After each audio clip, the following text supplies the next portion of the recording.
রোহান, একটা কথা বলি। হুম। মানুষের জীবনে না স্ত্রী হলো সবচেয়ে পরম ধন। আর তুমি ভেবে দেখো, এই স্ত্রী তোমার সব সময় সঙ্গী, তোমার সাথে থাকে, তোমার সুখ দুঃখ বিপদ আপদ সব সময় তোমার পাশে আছে না?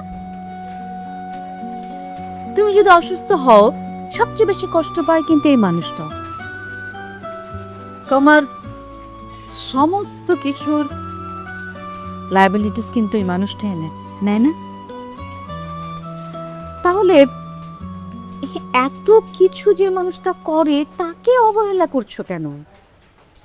না, আমি তো অবহেলা করছি না, কিন্তু আমার ওয়াইফের থেকে আমারও তো কিছু এক্সপেকটেশন আছে, তাই না? ডেফিনেটলি আছে, এবং সেটা তুমি যদি না চাইতেই পেয়ে যাও, পাও না।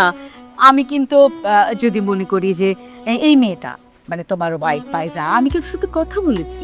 দেখো, তোমার পুরো ফ্যামিলিকে টেক কেয়ার করে, তোমার মাকে টেক কেয়ার করে, পুরো সংসারে রান্না বান্না।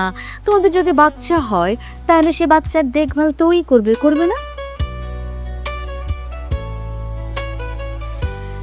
সেইখানে এত কিছু করার পর, এত কিছু একটা মানুষ একজনকে যদি দেয়, তাকে তুমি কি করে এইভাবে ইগনোর করো আমাকে বলো তো?